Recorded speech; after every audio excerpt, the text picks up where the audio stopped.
നമസ്കാരം. Middle east വാർത്തകളിലേക്ക് സ്വാഗതം. ആദ്യം നോക്കാം പ്രധാന തലക്കെട്ടുകൾ.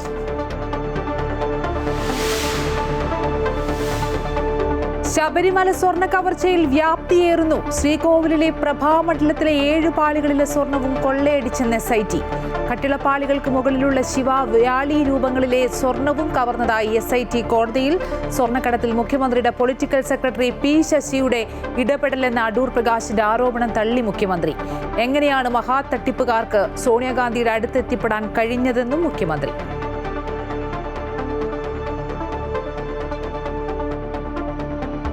ഈ രണ്ടുപേരും ഒന്നിച്ച് എങ്ങനെ ഒരേ സമയം ഇവരുടെ അടുത്തെത്തിപ്പെട്ടു? അതിൻ്റെ കൂടെ അടൂർ പ്രകാശും ആൻ്റോ ആൻ്റണിയും നിൽക്കുന്നു. എങ്ങനെയാണ് രണ്ടുപേരും ഒന്നിച്ചെത്തിയത്? അതിലൊരാൾ പറയുന്നു, ഞാൻ മുൻകൈ എടുത്തല്ല, എന്നെ പോറ്റി വിളിച്ചിട്ടാണ്. പോറ്റി കയറുന്നിടത്തെല്ലാം ചെല്ലേണ്ട ആളാണോ അദ്ദേഹം?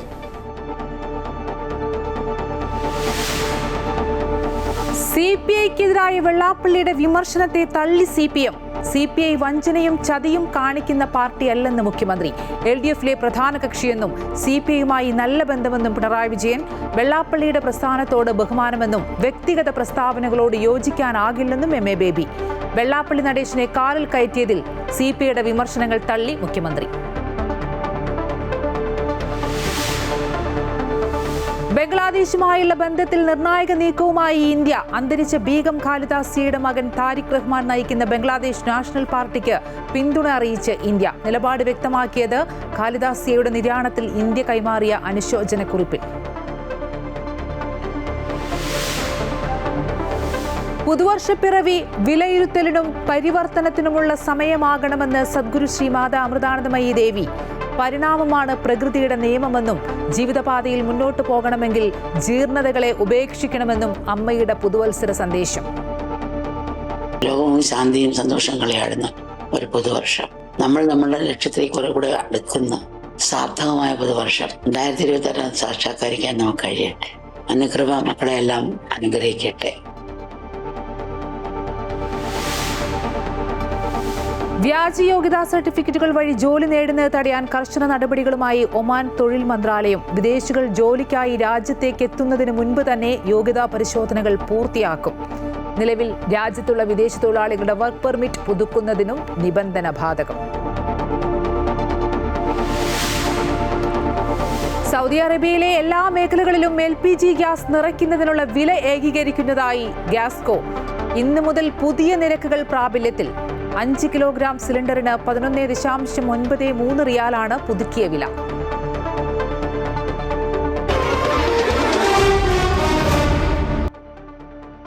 വിശദമായി നോക്കാം. ശബരിമലയിൽ സ്വർണ്ണക്കൊള്ളയുടെ വ്യാപ്തി കൂടുന്നു.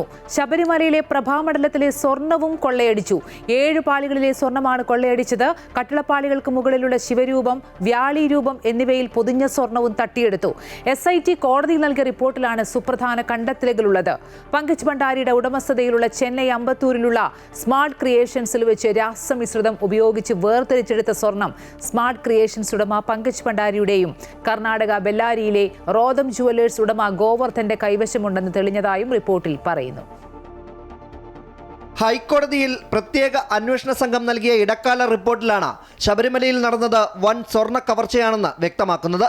ശ്രീകോവിൽ വാതിലിന്റെ കട്ടിളയിൽ ദശാവതാരങ്ങൾ ആലേഖനം ചെയ്തിരിക്കുന്ന 2 ചെമ്പുപാളികളിലെയും രാശിചിഹ്നങ്ങൾ ആലേഖനം ചെയ്തിരിക്കുന്ന 2 ചെമ്പുപാളികളിലെയും കട്ടിളയുടെ മുകൾപ്പടിയിലെ ചെമ്പുപാളിയിൽ പതിച്ചിട്ടുള്ള ശിവരൂപം, വ്യാളി രൂപമടങ്ങുന്ന പ്രഭാമണ്ഡലത്തിലെ സ്വർണ്ണപ്പാളികൾ എന്നിവയുൾപ്പെടെ 7 പാളികളിൽ പൊതിഞ്ഞ സ്വർണവും ദ്വാരപാലക ശില്പത്തിലെ സ്വർണം, ശ്രീകോവിലിലെ തൂണുകളിൽ പതിച്ചിരുന്ന സ്വർണം എന്നിവയാണ് വേർതിരിച്ച് കവർന്നത്.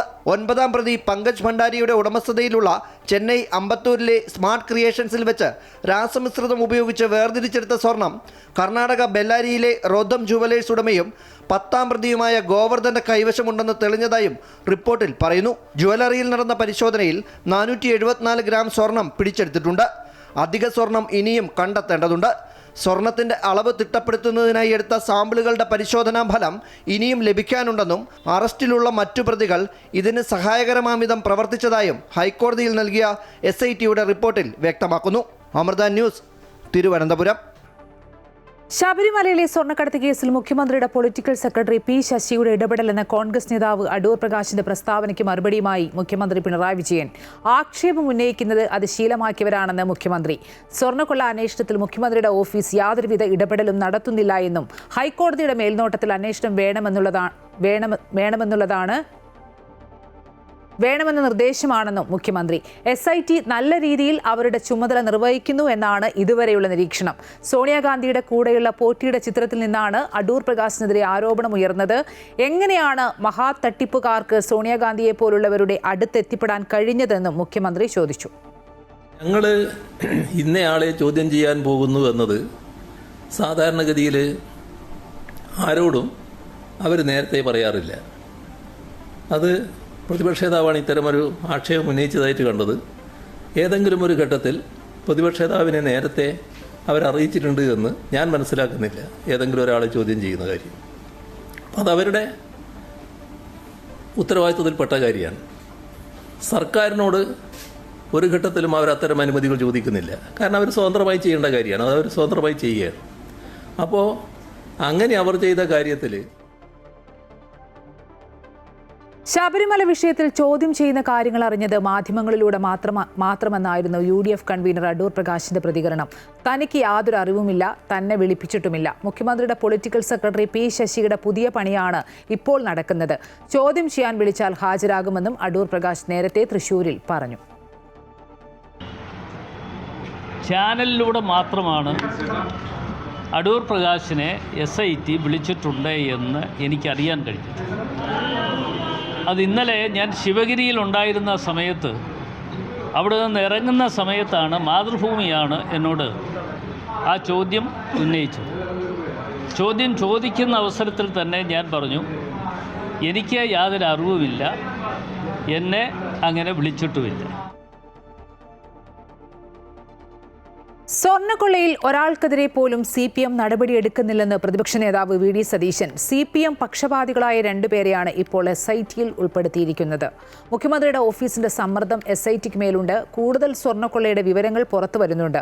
കോടതിക്ക് മുന്നിൽ ഈ വിവരങ്ങൾ വന്നില്ലെങ്കിൽ അയ്യപ്പന്റെ തങ്കവിഗ്രഹം പോലും അടിച്ചുമാറ്റിയേനെയെന്നും VD സതീശൻ പറഞ്ഞു.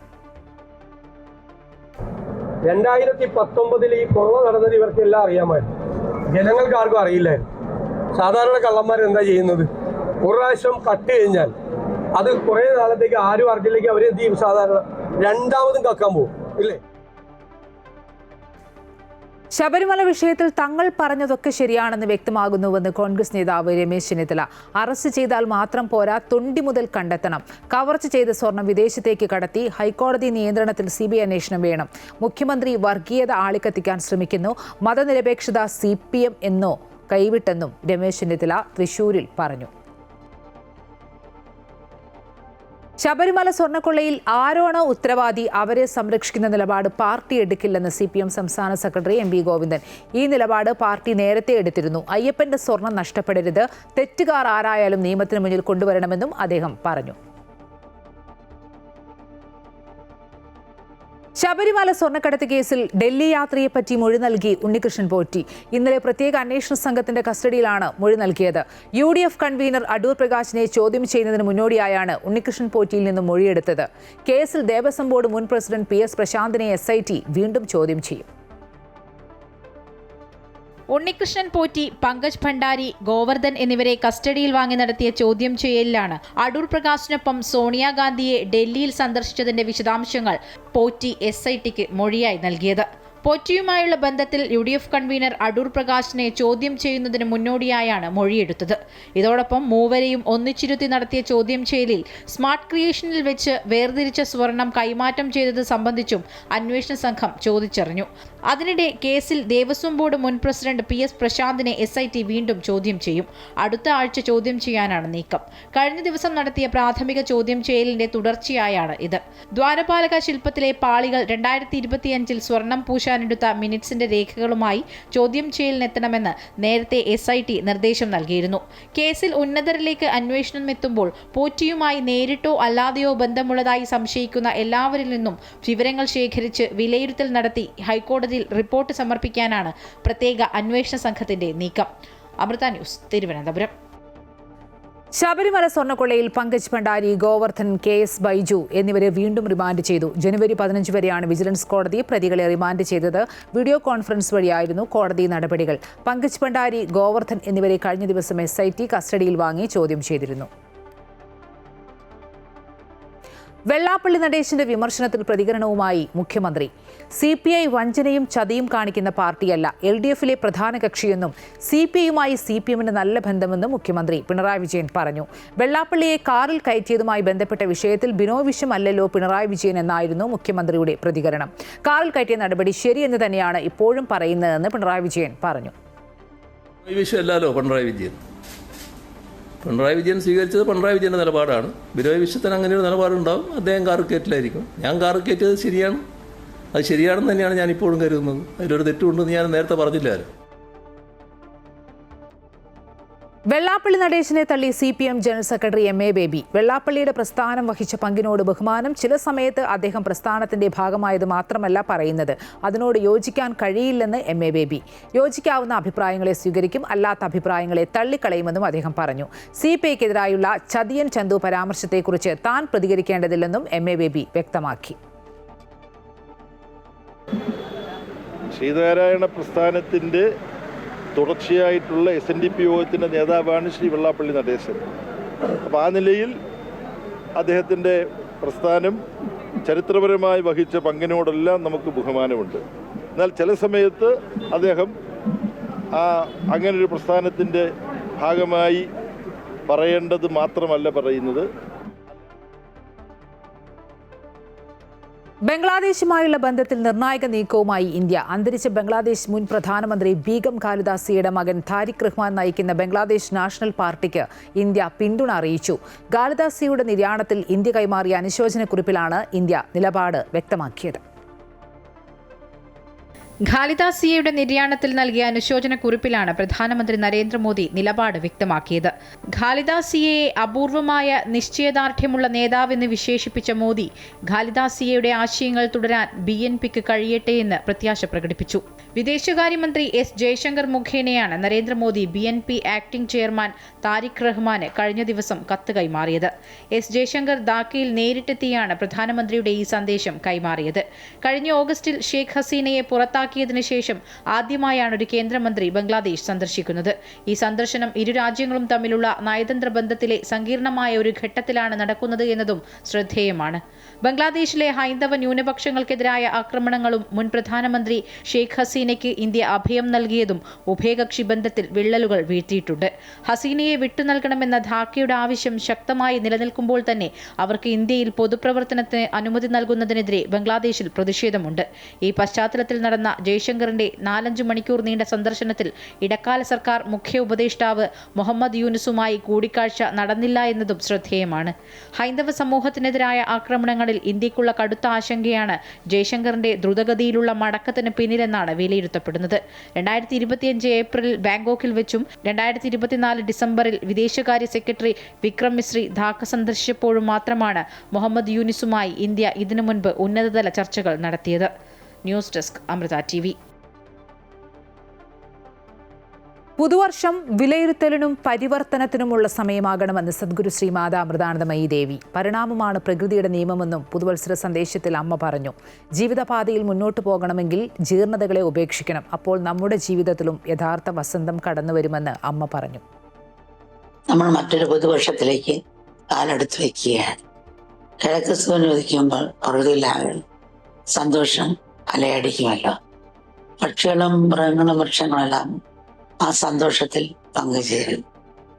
അതുപോലത്തെ ഒരവസരമാണ് പുതുവർഷ പറഞ്ഞത്. ആഹ്ലാദത്തിൻ്റെയും ആഘോഷത്തിൻ്റെയും ആവേശത്തിൻ്റെയും നിമിഷങ്ങൾ. സന്തോഷം എന്നത് നമ്മുടെ എല്ലാ അവകാശമാണ്. സന്തോഷിക്കുന്നതിലും ആഘോഷിക്കുന്നതിലും യാതൊരു തെറ്റുമില്ല. മാത്രമല്ല നമ്മുടെ സ്വപ്രതീക്ഷയും ആത്മവിശ്വാസത്തെയാണ് സൂചിപ്പിക്കുന്നത്. എന്നാൽ സംസ്കാരപൂർണ്ണമായ ആഘോഷമാണ് വേണ്ടത്.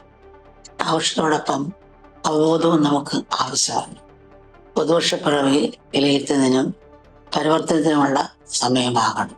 അപ്പോഴേ അത് നന്മയിലേക്ക് നയിക്കുകയുള്ളൂ. പരിണാമമാണ് പ്രകൃതിയുടെ നിയമം. വസന്തം, ഗ്രീഷ്മം, വർഷം, ശരത്, ഹേമന്തം, ശിശിരം ഋതുക്കൾ ഓരോന്നായി കടന്നു വരുന്നു. ഓരോന്നായി കടന്നു പോവുകയും ചെയ്യുന്നു. ഇത്തരം വരുമ്പോൾ വൃക്ഷങ്ങൾ ഇലകൾ പൊഴിച്ചു കളയും. കാരണം അത് പൂർണ്ണകാലത്ത് നിന്നുള്ള ജീർണതകളാണ്. വസന്തം വരുന്നതോടെ പുതിയ നാമ്പുകൾ വളരും. പ്രകൃതി സസ്യശ്യാമളമാകും. എങ്ങും പൂക്കൾ വിരിയും. ഏവർക്കും ഉല്ലാസവും ആനന്ദവും പകരും.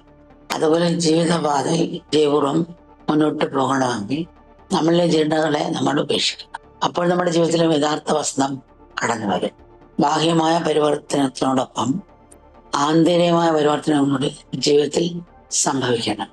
ആ ആന്തരികമായ പരിവർത്തനമില്ലെങ്കിൽ പുതുവർഷപ്പിറവി അക്കങ്ങളുടെയും അക്ഷരങ്ങളുടെയും മാറ്റം മാത്രമായി.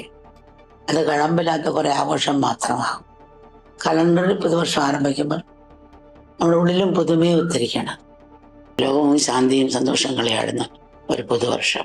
നമ്മൾ നമ്മളുടെ ലക്ഷ്യത്തിലേക്ക് കുറെ കൂടെ അടുക്കുന്ന സാർത്ഥകമായ പുതുവർഷം 2026 സാക്ഷാത്കരിക്കാൻ നമുക്ക് കഴിയട്ടെ.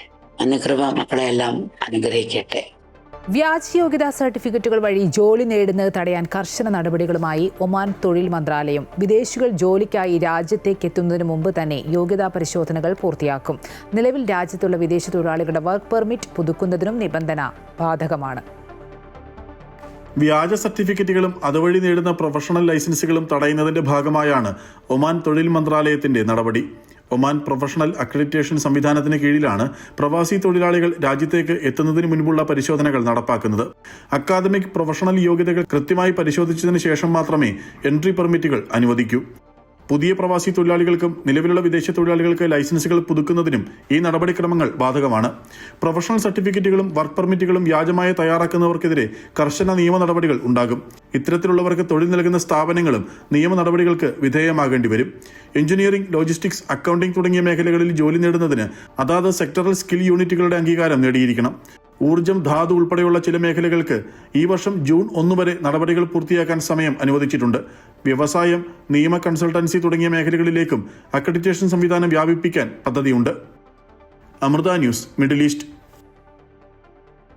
സൗദി അറേബ്യയിലെ എല്ലാ മേഖലകളിലും LPG ഗ്യാസ് നിറയ്ക്കുന്നതിനുള്ള വില ഏകീകരിക്കുന്നതിനായി ഗ്യാസ്കോ അറിയിച്ചു. 2026 ജനുവരി 1 മുതൽ പുതിയ നിരക്കുകൾ പ്രാബല്യത്തിൽ വരും. 11 കിലോഗ്രാം ഗ്യാസ് സിലിണ്ടറിന് 26.23 റിയാലും 5 കിലോഗ്രാം സിലിണ്ടറിന് 11.93 റിയാലുമാണ് പുതുക്കിയ വില. ഗതാഗത ചെലവും മൂല്യവർദ്ധിത നികുതിയും ഉൾപ്പെടുത്തിയതായാണ് ഈ നിരക്കുകൾ. സൗദി അരാംകോ ഡീസൽ വിലയിൽ 7.8% വർധന പ്രഖ്യാപിച്ചു. ഇതോടെ ഡീസൽ വില ലിറ്ററിന് 1.79 റിയാലായി. കുവൈറ്റിൽ ഒരിടവേളയ്ക്ക് ശേഷം തെരുവ് നായ്ക്കളുടെ ശല്യം രൂക്ഷമാകുന്നതായി റിപ്പോർട്ട്. പാർപ്പിട കേന്ദ്രങ്ങളിലും നടപ്പാതകളിലും വ്യാവസായിക മേഖലകളിലും തെരുവ് നായ്ക്കളുടെ വ്യാപനം വർദ്ധിച്ചതായാണ് റിപ്പോർട്ടുകൾ. ഇതേ തുടർന്ന് പലരും പതിവ് വഴികൾ ഒഴിവാക്കിക്കൊണ്ടാണ് കാൽനട യാത്ര ചെയ്യുന്നത്. കുട്ടികളെ തനിച്ചു വിടുന്നതിനും രക്ഷിതാക്കൾ ഭയക്കുന്നു. വ്യവസായ പ്രദേശങ്ങളിലും തെരുവ് നായ്ക്കളുടെ എണ്ണത്തിൽ ഗണ്യമായ വർധനവാണ് ഉണ്ടായിരിക്കുന്നത്. ഷുവൈക്ക് വ്യാവസായിക മേഖലയിൽ നിരവധി ജീവനക്കാരാണ് കഴിഞ്ഞ ദിവസങ്ങളിൽ തെരുവ് നായ്ക്കളുടെ ആക്രമണത്തിന് വിധേയരായത്. ഇവയെ കൊല്ലുകയോ ഉപദ്രവിക്കുകയോ ചെയ്യാതെ അവയ്ക്കായി പ്രത്യേക ഷെൽട്ടറുകൾ സ്ഥാപിക്കുവാൻ അധികാരികൾ മുന്നോട്ട് വരണമെന്ന് പൊതുജനങ്ങൾ ആവശ്യപ്പെടുന്നുണ്ട്. കൂടാതെ ഇവയുടെ പുനരുൽപാദനം നിയന്ത്രിക്കുന്ന വന്ധ്യീകരണം പോലുള്ള മാനുഷികവും പരിഷ്കൃതവുമായ സമീപനം സ്വീകരിക്കുവാനും പൗരന്മാരും താമസക്കാരും ആവശ്യപ്പെടുന്നു. സൗദി അറേബ്യയിലെ സ്വദേശികൾക്കിടയിലെ തൊഴിലില്ലായ്മ നിരക്കിൽ നേരിയ വർധനവ് രേഖപ്പെടുത്തിയതായി Saudi general authority for statistics പുറത്തുവിട്ട കണക്കുകൾ. ഈ വർഷം 3-ാം പാദത്തിലെ റിപ്പോർട്ടുകൾ പ്രകാരം സ്വദേശികൾക്കിടയിലെ തൊഴിലില്ലായ്മ നിരക്ക് 7.5% ഉയർന്നത്. 2-ാം പാദത്തിൽ ഇത് 6.8% എന്നയിടത്താണ് പുതിയ വർധനവ് ശ്രദ്ധേയമാകുന്നത്. പുതിയ കണക്കുകൾ വിശകലനം ചെയ്യുമ്പോൾ സ്വദേശികളായ പുരുഷന്മാർക്കിടയിൽ 5%, വനിതകൾക്കിടയിൽ 12.1% നിലവിലെ തൊഴിലില്ലായ്മ നിരക്ക്. എന്നാൽ കഴിഞ്ഞ വർഷം 3-ാം പാദവുമായി താരതമ്യം ചെയ്യുമ്പോൾ ഈ വർഷം ഇതേ കാലയളവിൽ സ്വദേശികൾക്കിടയിലെ തൊഴിലില്ലായ്മയിൽ 0.3% കുറവ് രേഖപ്പെടുത്തിയിട്ടുണ്ട് എന്നത് ആശ്വാസകരമാണ്.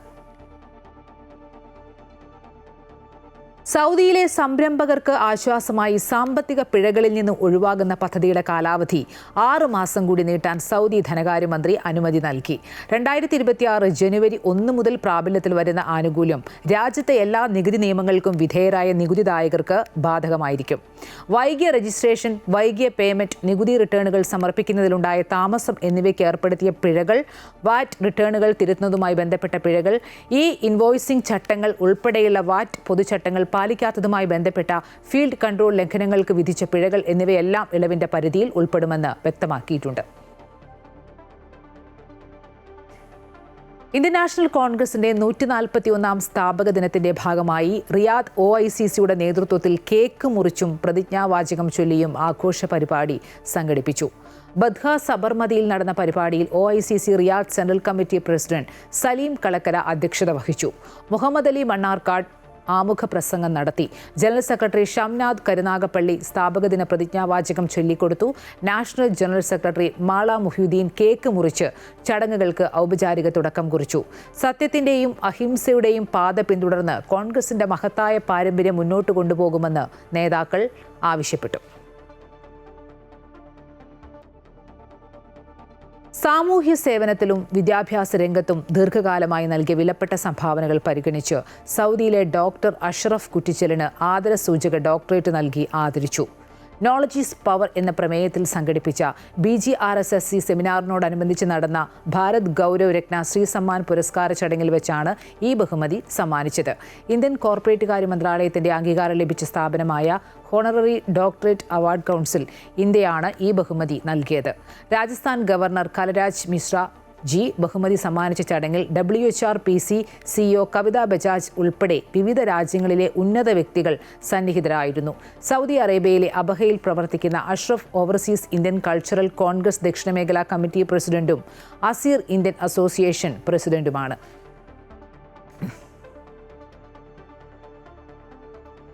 രണ്ട് വൃക്കകളും തകരാറിലായ യുവാവ് സുമനസ്സുകളുടെ സഹായം തേടുകയാണ്. തിരുവനന്തപുരത്ത് താമസിക്കുന്ന 27-കാരനായ മായാണ്ടിയാണ് വൃക്കകൾ തകരാറിലായതോടെ ദുരിതത്തിലായത്. ഭാര്യയുടെയും 10 മാസം പ്രായമായ കുഞ്ഞിൻ്റെയും ഏക ആശ്രയമാണ് മായാണ്ടി. 20 വർഷങ്ങൾക്ക് മുൻപ് തമിഴ്നാട്ടിൽ നിന്നും കേരളത്തിലേക്ക് കുടിയേറിയതാണ് മാരിയപ്പനും കുടുംബവും. കപ്പലണ്ടി കച്ചവടവും വീട്ടുജോലിയും മകൻ മായാണ്ടിയുടെ 2 വീലർ വർക്ക്ഷോപ്പുമൊക്കെയായി ഉള്ളതുകൊണ്ട് സന്തുഷ്ടമായി കഴിഞ്ഞിരുന്ന കുടുംബം.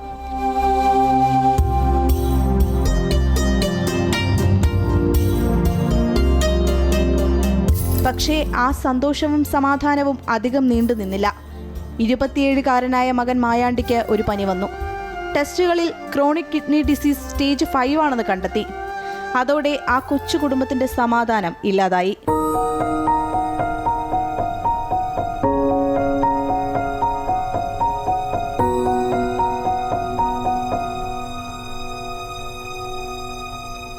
നാലു വർഷം മുൻപാണ് മായാണ്ടിയുടെ വിവാഹം കഴിഞ്ഞത്. 24-കാരി ഭാര്യയ്ക്കും 10 മാസം പ്രായമുള്ള കുഞ്ഞിനും ഏക ആശ്രയം മായാണ്ടിയാണ്.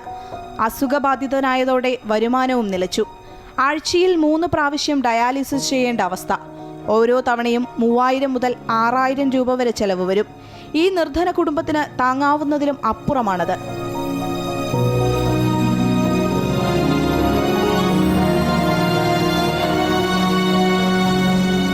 താമസിക്കുന്ന വീടിന്റെ വാടക പോലും 2 മാസമായി കൊടുത്തിട്ടില്ല.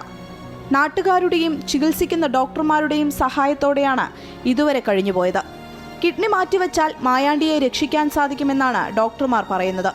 ശസ്ത്രക്രിയയ്ക്കും തുടർ ചികിത്സയ്ക്കും മരുന്നുകൾക്കുമൊക്കെയായി ഏകദേശം 10 ലക്ഷം രൂപ വേണം. റേഷൻ കാർഡ് ഇല്ലാത്തതിനാൽ മെഡിക്കൽ കോളേജിലും ചികിത്സിക്കാൻ സാധിക്കാത്ത അവസ്ഥയിലാണ് കുടുംബം.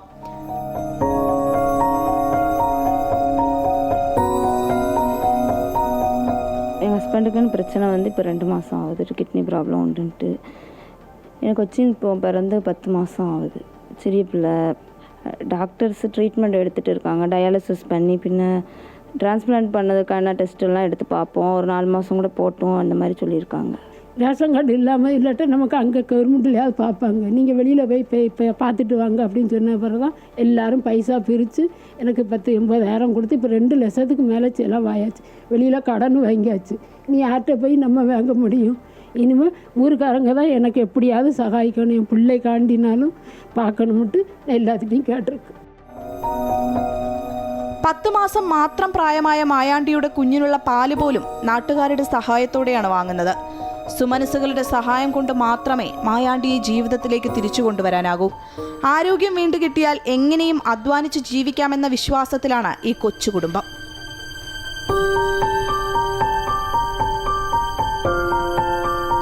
അമൃത ന്യൂസ്, തിരുവനന്തപുരം.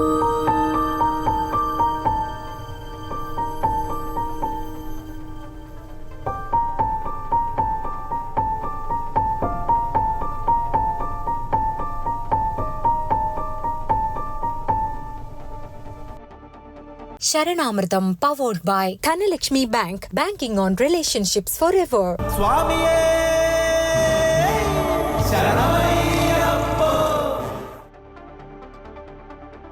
ശബരിമലയിൽ വൻ ഭക്തജന തിരക്കാണ് അനുഭവപ്പെടുന്നത്. ഏറെ നേരം ക്യൂ നിന്ന ശേഷമാണ് ഭക്തർക്ക് അയ്യപ്പ ദർശനം സാധ്യമാകുന്നത്. ദർശനത്തിനായി കാത്തുനിൽക്കുന്ന ഭക്തരുടെ നിര പലപ്പോഴും നടപ്പന്തലും പിന്നിട്ട് മരക്കൂട്ടം വരെ നീളുന്നുണ്ട്. മകരവിളക്ക് ഉത്സവത്തിനായി ശബരിമല നട തുറന്നതിന് പിന്നാലെ ചൊവ്വാഴ്ച മുതലാണ് വലിയ തിരക്ക് അനുഭവപ്പെടുന്നത്. പരമ്പരാഗത കാനനപാതകൾ വഴിയുള്ള തീർത്ഥാടകരുടെ എണ്ണവും കൂടിയിട്ടുണ്ട്.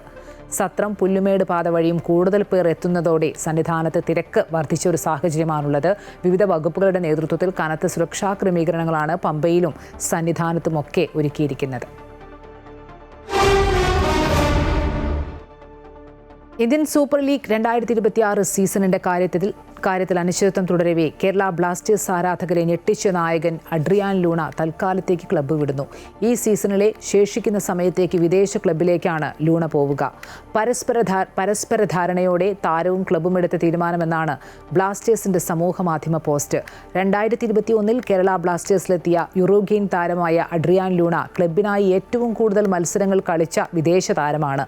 നിലവിൽ വായ്പാടിസ്ഥാനത്തിലാണ് ക്ലബ്ബ് വിടുന്നതെങ്കിലും ഇനി താരം തിരിച്ചു വരുമോ എന്ന കടുത്ത ആശങ്ക ആരാധകർക്കുണ്ട്.